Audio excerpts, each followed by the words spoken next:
Hi, welcome back. This is part 8 of the top-down center-out video series, and today we're fitting the toile.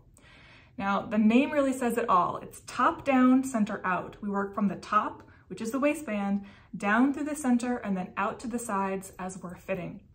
And like I said in part 2 of this video series, this method is not prescriptive, which means that it's not going to tell you what to do if you see a specific fitting issue in a specific location. Instead, it's a workflow. It's an order of operations that you can use to explore the relationship between the design that you chose and your unique anatomy. And the problem solving that inevitably comes with fitting, that is guided by this top-down, center-out workflow. So let's get to it. I will walk you through the basic steps for how to fit your half-legged toile. I'll give you some fitting tips, and then I'll also show you a before and after example. Let's talk about setup first.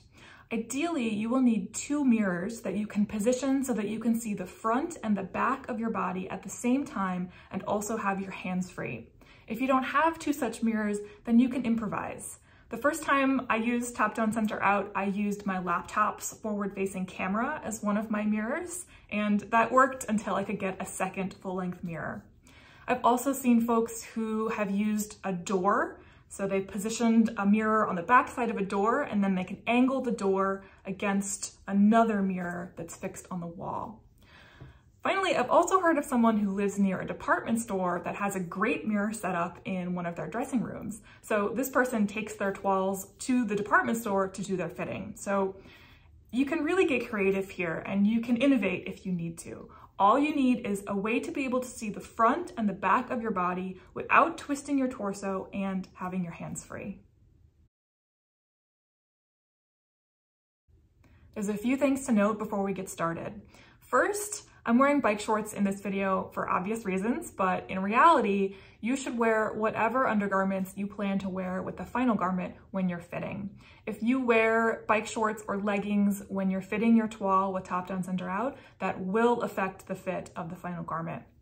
Second, I'm using straight pins here because it's faster for me for the demo, but safety pins are recommended. You should use whatever you like best. Third, keep in mind that this is a demo, and if I were fitting this toile for the first time on my own, I'd be taking more time for each step, and I would probably be trying a few different things as I went along. I've condensed the steps of the method into the essentials here to show you the workflow from start to finish, but as you do this at home, take your time. All right, so I'm gonna cue myself up here so that you can watch me as I walk through the method. To start, I fastened the waistband to my body at my preferred circumference and location. And for more details on how to prepare and fit your waistband, watch or rewatch part 4 in this series, all about fitting and constructing this waistband for top-down, center-out. Next, I hold the single pant leg at the center front with one hand and at the center back with the other hand, and I step into the toile. As a reminder here, I've pressed my vertical seams open and I've sewn a line of stay stitching to indicate the center front and center back on the toile. I've also hemmed this toile.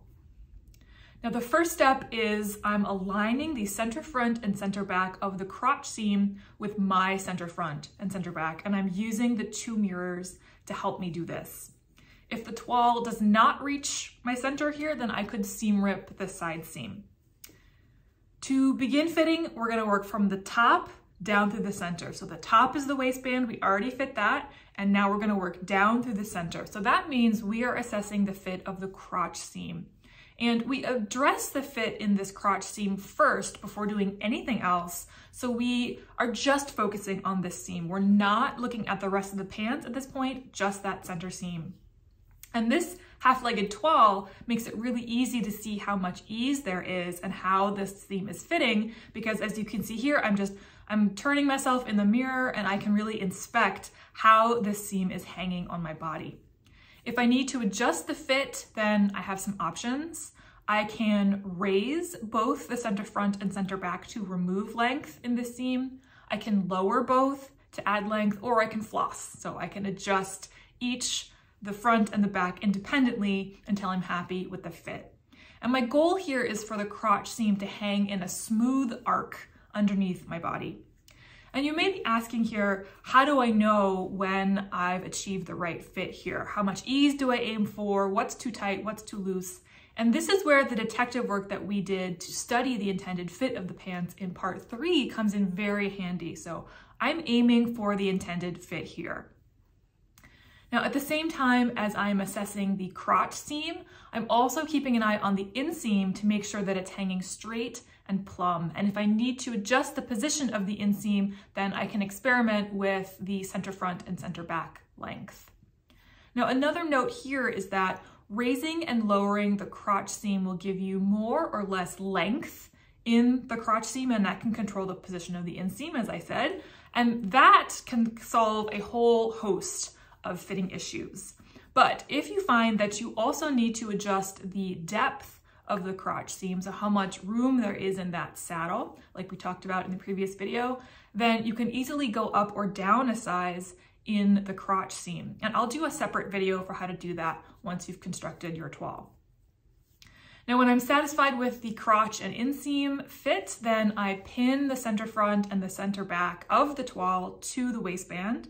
And you can either tuck the toile underneath the waistband to pin it, or you can pin the toile on top of the waistline seam.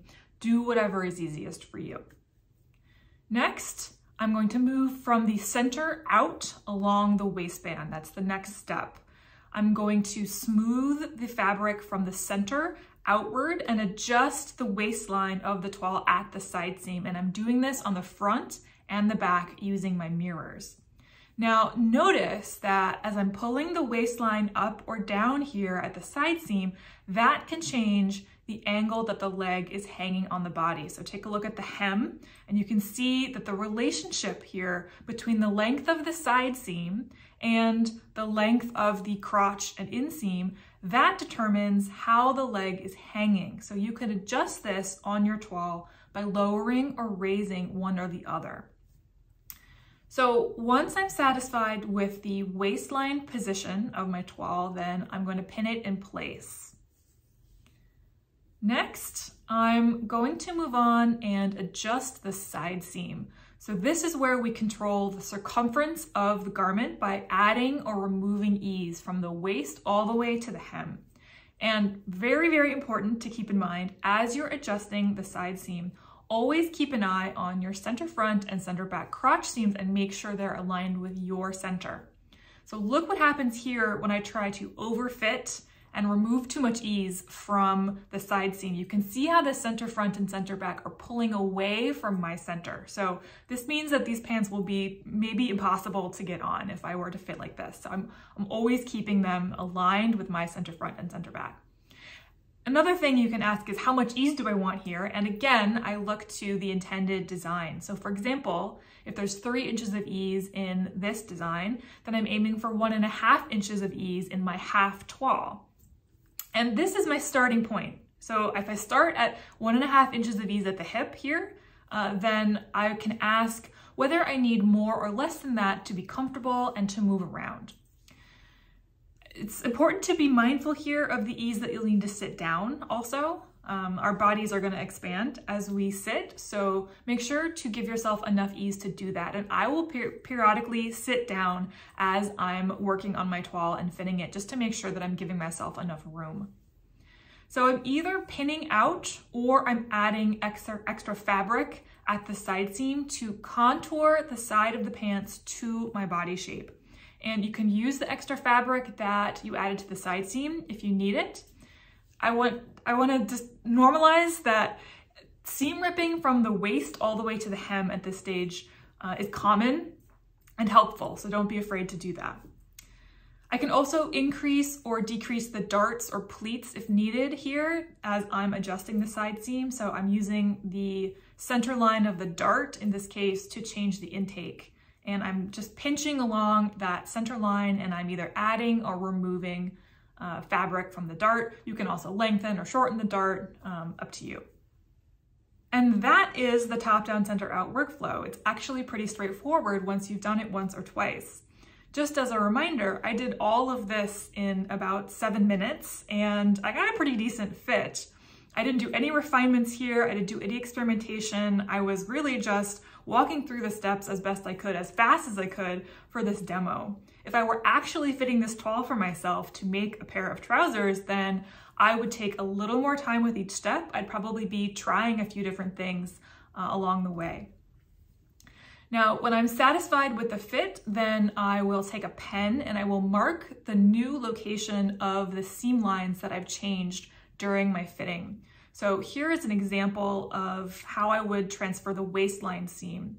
So you can see that the blue line that I've drawn on the toile here, that's indicating the original pattern piece. And I've pinned this toile above that line. So I've pinned it along the waistband seam. So I've got this seam that's indicating where the toile will attach to the waistband. I've pinned it along that seam line. So I'm basically just taking a marker and I'm drawing the location of where that seam line should be on my toile. So once I've done that, I'm also going to do it for the side seam if I've changed the side seam, and the darts or pleats as well.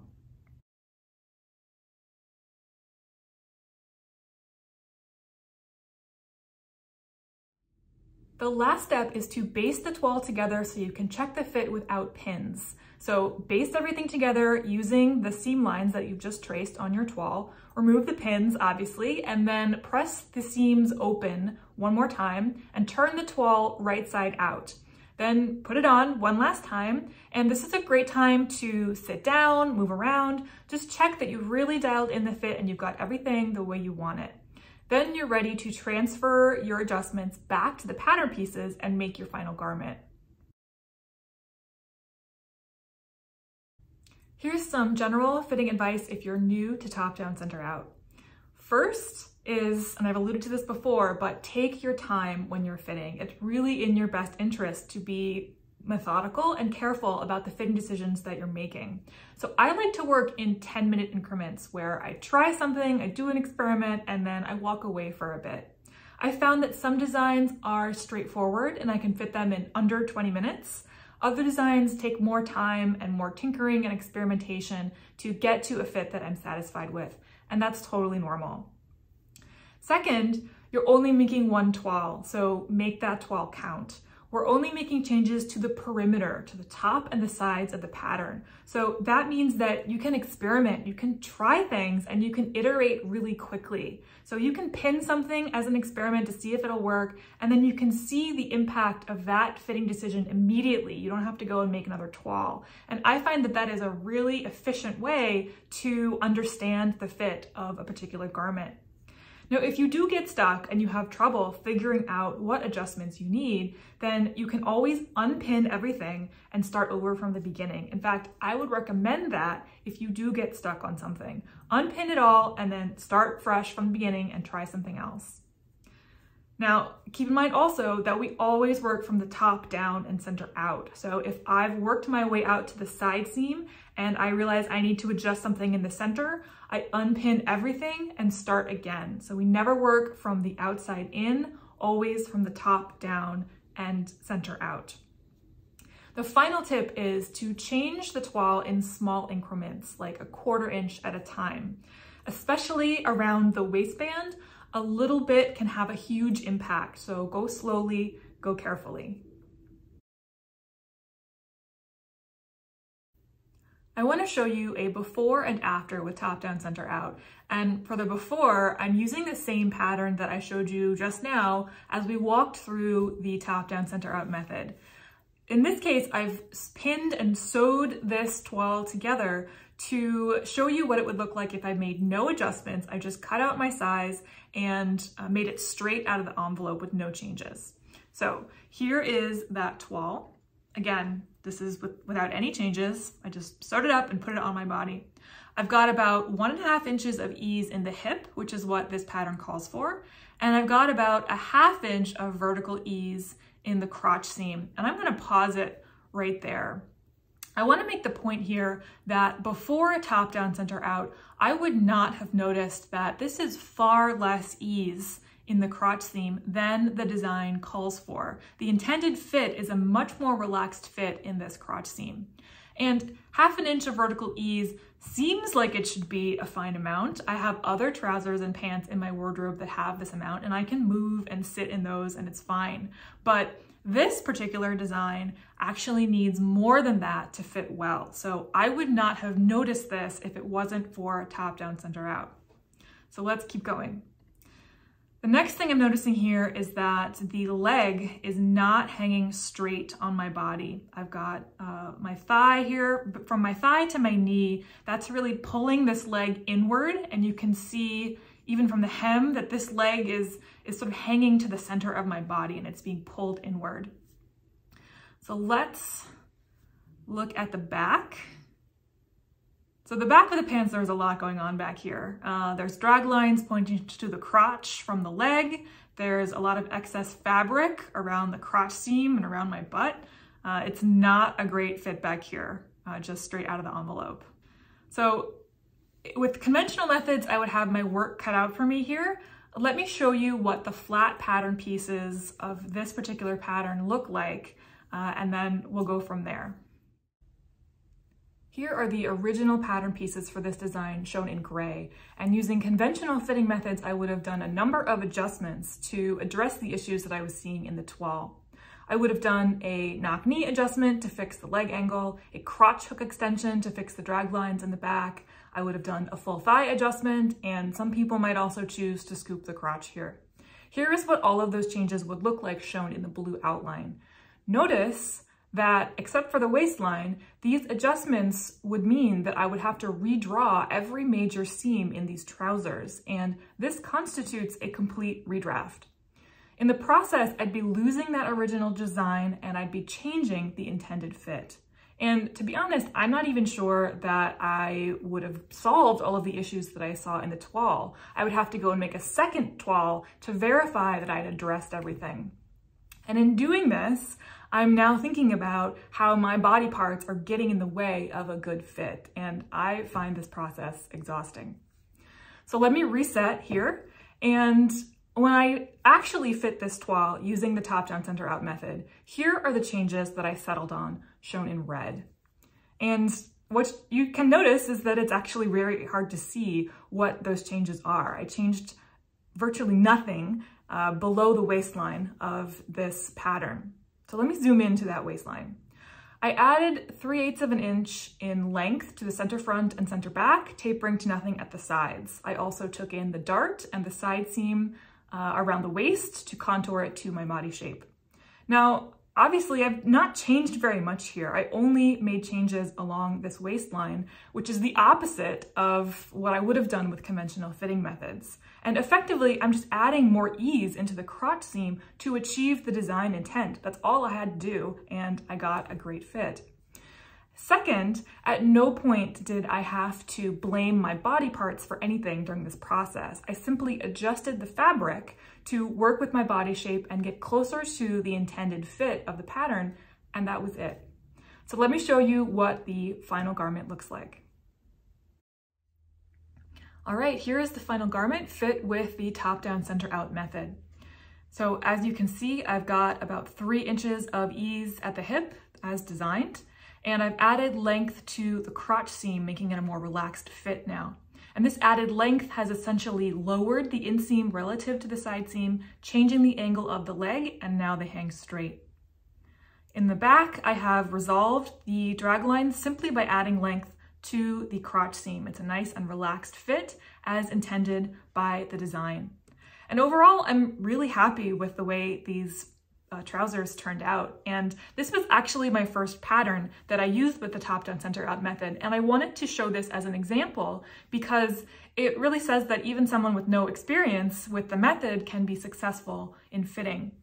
And if you'd like to see more examples of different patterns on different bodies, shapes, and sizes, then check out the top down, center out hashtag on Instagram, which I've linked below. If you want to know more about this specific project and this pattern and my experience with it, I've got a blog post also linked below, and there's more on my Instagram.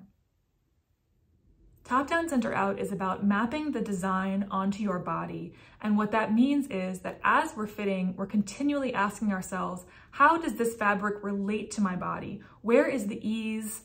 How much ease is there? And where do I need to add or remove fabric to achieve the intended design and intended fit for my anatomy? Now, Top-down center out gives us a framework for answering those questions. And if we follow that framework, then we can achieve a successful fit without redrafting the pattern.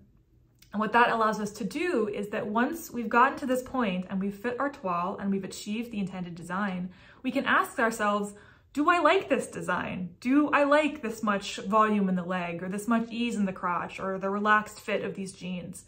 Hopefully the answer is yes, but sometimes the answer is no too, and that's okay. In that case, then we can move on and try to find a design that we do like the shape or the silhouette of.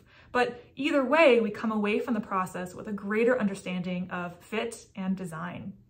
Top-down center out has been an empowering experience for me because of this. I think about fit in a completely different way than I used to, and I've redefined my fitting goals away from things like chasing mysterious drag lines and identifying problematic body parts, and I'm refocusing more on designs, interesting designs that I like and I want to put on my body. So it's more about self-expression, it's more about self-compassion. I feel much more in charge of the fitting process when I'm using top-down center out, because I feel it helps me get to a successful fit much faster, and it's frankly a much more enjoyable process this way. So I have one more video in this intro series that I plan to make, which is how to transfer the adjustments that we made in today's video back to your pattern pieces. After that, I've got a few more supplementary topics I want to explore, like how to use top-down center out with other types of pants patterns like elastic waist or other types of designs you might encounter. Stay tuned, thanks for watching, and I'll see you then.